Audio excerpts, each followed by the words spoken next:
livelihood is directly or indirectly depend on government of the day. So they elect and select government and leader very, very, very carefully, the way you select any job or profession for that matter. And because of this technology, people know if this is the road condition, whether good, bad or worst, who is responsible for this, whether the municipality, the state government or the central government, and they based on this performance, they take decision. It's all about delivery, delivery, delivery. All other issues are emotional. Mr. Modi has had very high voter, has had a better record among women than male voters. Are we seeing that getting repeated? Could that get repeated, Pradeep? Is the woman voter going to be the key in this election? It is very simple. Whoever takes care of me, I will go with them. Okay.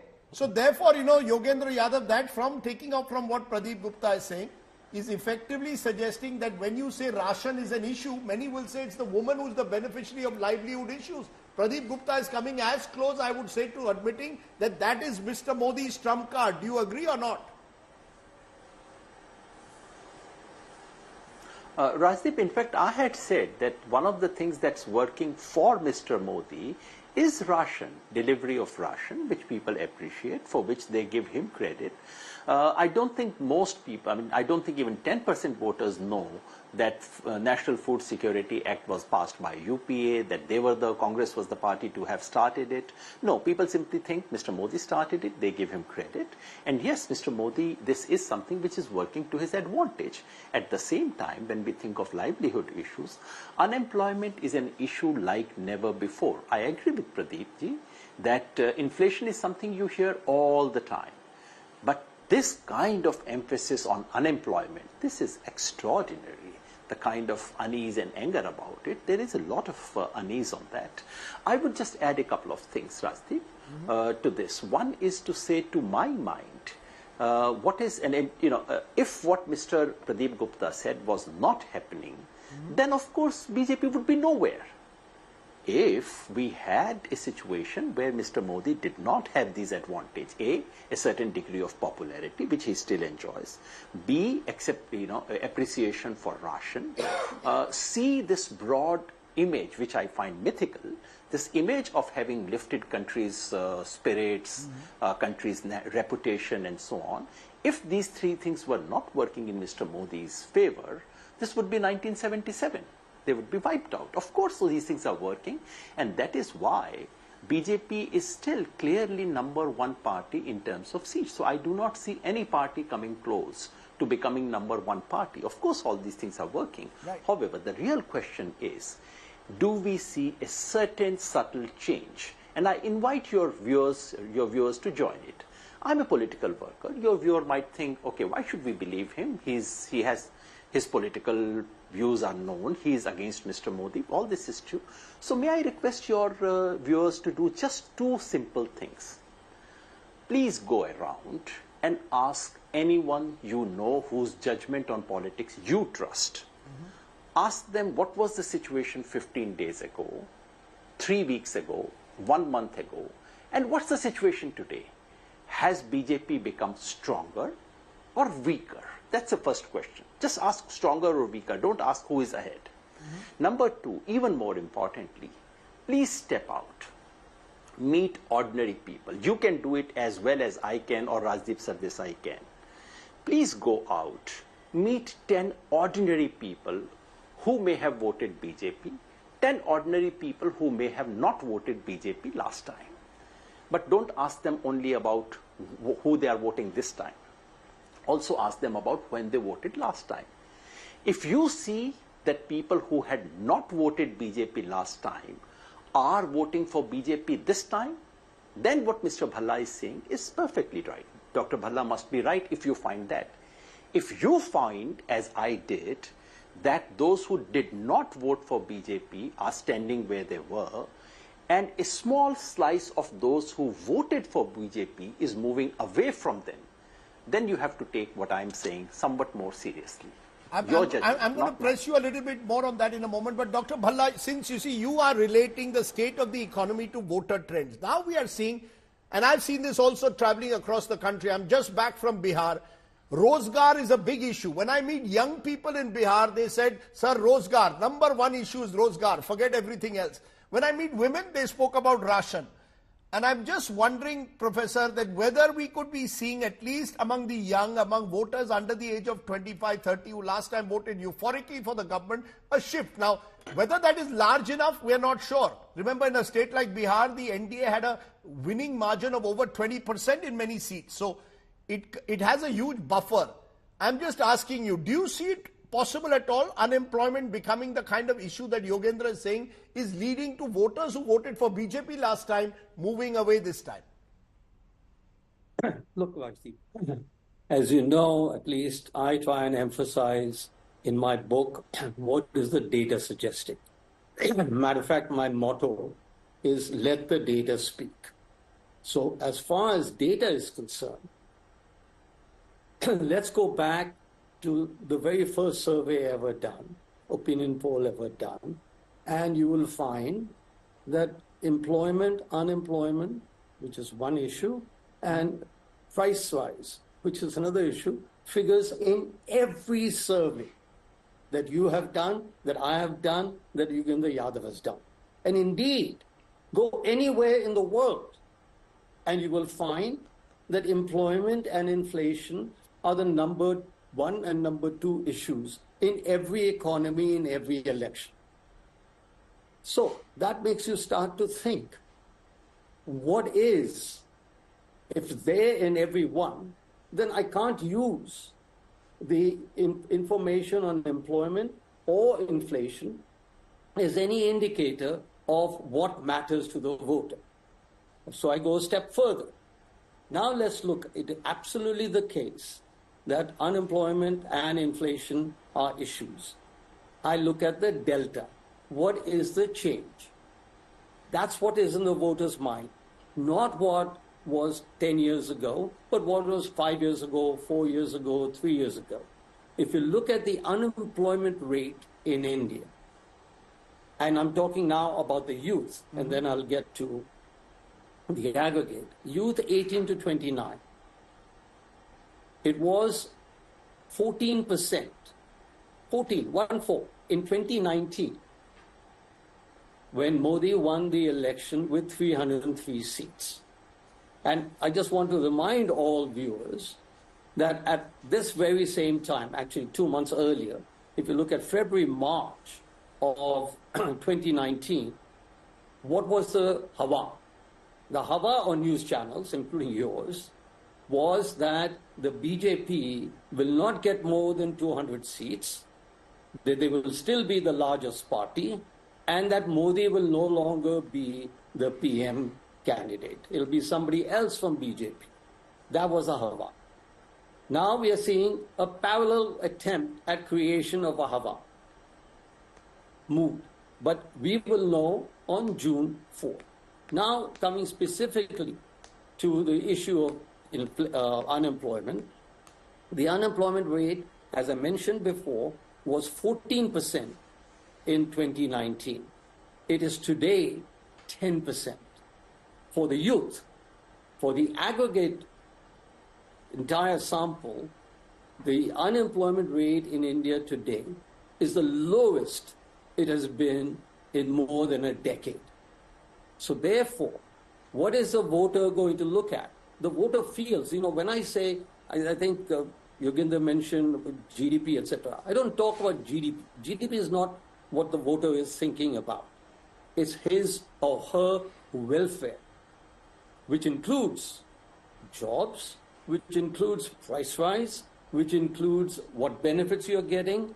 And I would like to see one evidence being cited as to how the situation today in India is worse than it was in 2019. Okay, I've got your point. You're saying you believe the situation in 2024 is objectively better than it was in 2019, and if a government then wins 303 in 2019, it should therefore logically win more in 2024. But let's come to specific state-wise.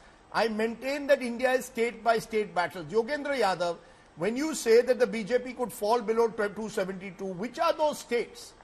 where you believe the BJP at the moment is taking a hit, as a result of which these numbers are coming up. Give me the specific states where you believe that this election has changed from 2019. Rajdeep, when the election began, I thought there were 4 battleground states where BJP could lose up to 10 seats each. NDA could lose up to 10 seats each. They were Karnataka, Maharashtra, Bihar and Bengal. After some time, I dropped Bengal from the list because the indications didn't suggest that there was going to be major turnaround and major setback for the BJP. My friend says otherwise, but at the moment, I'm sticking to that. But I added 2 more states to that list, which is Rajasthan, Uttar Pradesh, and now I've added these 2 states. So let me now get into specifics. Karnataka, BJP won 25 plus 1 independent supported by them, 26. They are at least down by 10 seats. My friends in Karnataka would immediately say not 10, 15 at least, but I'll stick to minimum 10 seats. Maharashtra, they had 42, 41 plus 1. I don't see them crossing 22. Some of people whose judgment I trust most, who 1 month ago told me that NDA was getting 30 seats, now are not talking more than 22. That's a straight loss of 20 seats. Come to Rajasthan. Rajasthan alone could be 10 seats, but I would put Gujarat with it. Maybe Gujarat would count for a couple of seats. I don't expect more than that. Rajasthan and Gujarat would take away 10 more seats. Madhya Pradesh would see much less. So I would say Madhya Pradesh, Chhattisgarh and Jharkhand put together would mean another loss of 10 seats.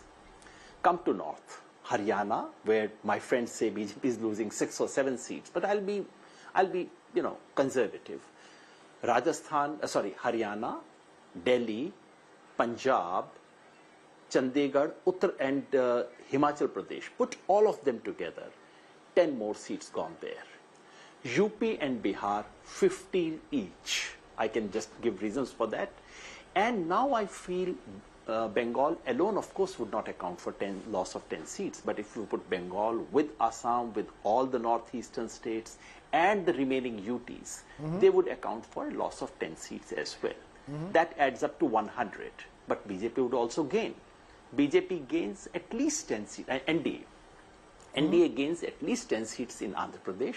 It could be more. My judgment is not very good on this. My information on Andhra currently is fairly limited. No personal experience, but I would say at least 10 seats to NDA, which is a gain. And in Tamil Nadu, Kerala, and Telangana, I would imagine BJP is picking at least 5 more seats put together. So that's a loss of gain of 15. So 100 minus 15 adds up to 85. That's broadly what I'm saying. BJP down by 65 or 70 seats, and BJP's allies down by about 15 seats. Now these are very, very broad figures to give a broad idea. I don't have an exit poll. I don't have that kind of a precision instruments Pradeep Gupta has, and very wisely he's not talking about those numbers. But because I don't have any exit poll, he's saying, if I may stop you, numbers. If I may stop you, and may I just say one more thing? Yeah, please go May ahead. I say just one more thing, Rajdeep? Yes, just one more thing. Yes. To what Professor Bhalla said, I would not enter into a dispute with Professor Bhalla about employment figures. I think very good economists have done it, and to my mind, proven the case to be completely false. But let's forget that. May I invite Professor Bhalla for a simple experiment, Rajdeep, and it's here on your channel. Rajdeep, you pick up any 3 villages in this country, any 3 villages. Give the list of 3 villages to Dr. Bhalla, ordinary villages, pick it by lottery. Give those 3 villages to Dr. Bhalla and let him pick the one village he thinks is the best. Let 3 of us go there. Let us simply ask in the village, has employment situation improved? If the village says that it has improved, I would salute Professor Bhalla on your channel and I will come and offer an apology. Okay, I just want to ask you though, before I go to Dr. Bhalla, you heard Pradeep Gupta saying he expects no major change. Koi bada ulat fair nahi hai, and he went specifically to say, without saying it in so many words in terms of numbers, no major change. That for someone like me means he still believes the BJP is in pole position as it was at the start of the election. Do you concede that because there was such a big gap, 224 seats Yogendra Yadav last time, the BJP had 50% vote share in. Therefore, to effect a reversal of the 2004 kind, forget about 77, but 2004 kind also is very difficult. It requires, dare I say, a 10-12% swing away. I have seen certainly disillusionment on the ground, no doubt about it.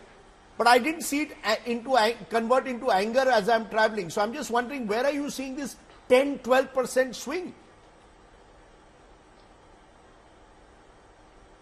Rajdeep, two things. BJP remains in the pole position even if you take my numbers, the broad numbers I've indicated. If BJP has, let us say, 233, and let us say Congress is around 90, BJP of course remains the single largest party by a long margin. So there's no doubt. It all depends on what you mean by big change. To my mind, losing 30, 40, 50 seats is substantial, but yes, in the eyes of a pollster, it may not be big change. And also, please remember that pollsters can make a type 1 error. Dr. Roy used to say type 1 error, type 2 error. And type 1 error is what everyone committed in 2004. And that's the kind of error pollsters can make. I'm not saying they are. In terms of swing away, Rajdeep, look, BJP had such large proportion of votes that if 1 out of 5 voters of BJP were to move away, and that's why I'm inviting all your viewers to please do your own small little survey, but please don't do it in flats of middle class colonies. Please go and speak to ordinary people of this country. When we do that, if you see 1 out of 5 or 1 out of 6 voters of BJP or NDA moving away, but almost no one from Congress or other India parties moving away, in that case, you are confirming what I'm saying. Now, how many voters? Yogendraji, can I ask you how many 1 voters? Out of 5 or 6. How many voters of the BJP, according to you, need to move away for the BJP not to get a majority? Are you saying 1 out of every 5? Am I correct? 1 out of every 5 who voted for the BJP last time have to move away. Yes, in BJP. Roughly. It is different in different states, but in Uttar Pradesh and Bihar, in Bihar, if 1 out of every 5 moves away, BJP is about 20 seats, NDA is down to 20 seats. In Uttar Pradesh, if 1 out of every 6 or 7 moves away, even then BJP is in trouble. Okay. So it varies from state to state. But yes, if something, and I felt that there was a change of this kind. I could be wrong, and let's wait for better survey evidence. But to my mind, one thing is certain, Rajdeep. This is not 2019 replay. I certainly disagree with Pradeep Gupta ji on one thing. Rajdeep, you and I know that the mood in this country was very different before Balakot, and I had then said that BJP can lose 100 seats. But 1 week after Balakot, I said this election is over. This is something has changed completely in this country. Mood changed, people's conversations changed, their stance changed. I'm very surprised, but unfortunately, this is a question which neither he nor I can prove because it's a counterfactual. But Balakot changed everything. You couldn't speak to people after that. And certainly, this is not 2019 by any stretch. And certainly, BJP is not adding to 2019. These two things I can say with all the emphasis at my command. So I'll give you a final 1 minute, Dr. Bhalla, because you've said exactly the opposite. You've said actually the BJP will do even better than 2019. And if I may ask, where is the BJP going to do better, given the fact that they maxed out in western, northern and central India? Where is it when you say 330, the BJP, are you saying that the BJP will win in unexpected areas and hold on to their own? Broadly that, okay? It's only 25 or 27 more seats than they got last time. A few here, a few there. West Bengal, the very controversial state, who knows? But I'm not I'm not a micro village state estimate ever. Yes. And as far as Balakot is concerned, my book that you referred to, Citizen Raj, was written before Balakot happened, and that had something like 283 seats for the BJP. So I think it's highly debatable whether how much of a difference balakot made. So are you saying it's stability, continuity and leadership? Are you saying it's stability, continuity, leadership? Are you saying the voter wants a stable government above all else, and in the absence of seemingly stability on the other side, that's the reason why you maintain it's going to be 300, 330. Am I correct? No, absolutely. Look, what is a voter? Forget the economy, etc. Let's look at the opposition. They don't have a face. And Yugandhar knows this, etc. Every election, all elections in the world are now presidential. Okay? They don't have a face. Second, I don't think they have any new ideas, and if the ideas that they have are regressive for the average voter. It's not regressive for all voters, obviously, but so I want to look at the evidence. What is it that will make, forget the magnitude that Yugandhar is talking about, a massive move away from the BJP. I don't even see a trickle away from the BJP because I don't see issues that will lead for a trickle away. Half there, half here, 5 seats here, 5 seats there, I can understand. But this thing, so I think it's exactly what I said in the beginning. This is a horse race, and people have different forecasting ability. I don't know whether my prediction will be right. And I think Yugandhar feels confident that his prediction will be right. But I think broadly, my prediction is orthogonal to Yugandhar's prediction. And we'll have to just wait and see. Okay, I'm going to leave it there because I think we've had two very different perspectives, and of course Pradeep Gupta's... In the meanwhile, Rajdeep, may I ask Dr. Bhalla if he would take up my offer? Can we go to a village, Rajdeep? I would love to go with both of you to any village in this country of his choice. And you want to want to ask people there whether they feel they are better off now than they were 5 years ago. Am I correct? Broadly, that's the question you've been asking. Unemployment. Has the employment situation got better in that village? Any village in this country, Rajdeep. Can determine or by Yugandhar. Okay. I think Dr. Bhalla, please take up Yogendra's offer. He's traveling across the country. I hope you will join him. There is anecdotal evidence available out there which suggests that these are serious issues on the ground. So I hope you will do that. But I want to leave it there, gentlemen. I think we've given a sense to the viewers of where those who've been observing politics over the years look at this election. I want to leave you with some takeaways. I've been traveling across several parts of this country. I do believe that ration for the poor and Mahila, I repeat, Mahila voters could still be the BJP's winning ticket in North and Central India, where remember they had a large vote share last time. Maharashtra and Bengal, I maintain, remain the key battleground states. If the BJP has to maintain what it did in 2019, it has to also maintain its hold in these two large states. Maharashtra and Bengal remain key battleground states. Having travelled into deep interior Bihar just a few days ago, disillusionment is growing, especially in rural areas. But anger is limited. Ration, in a way, has limited the anger. There is no major change from 2019 that I see in terms of seats, but I'm not a psephologist. But a more competitive election is there at the local level. People are talking local narratives much more this time than they were in 2019, and it is intensely competitive in several local level constituencies. Prime Minister Modi remains Neta number one. I still saw him being hugely popular as I travelled.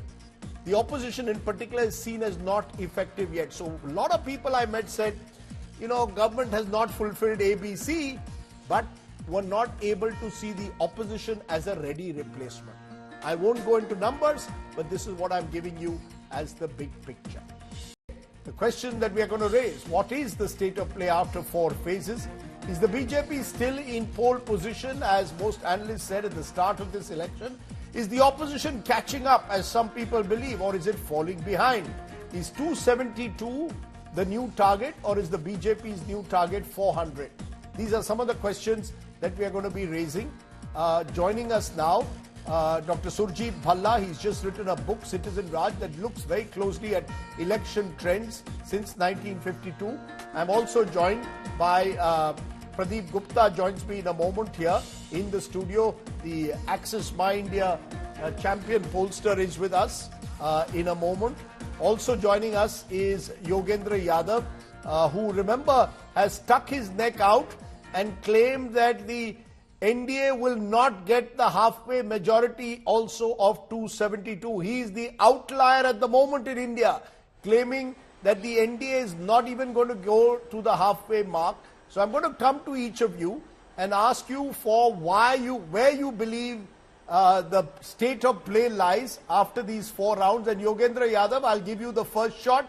Since you've said the most controversial statement on Twitter, you've claimed that the BJP will be less than 250 and the NDA less than 272. Is this wishful thinking by someone who's seen as a critic of the Modi government? What is the basis why you're saying that you believe that the BJP is falling behind? Rajdeep, let me begin by stating very clearly upfront that I am no longer a saphologist. I used to be one, पिछले जन्म में, पूर्व जन्म में. I am a political worker. Political workers need not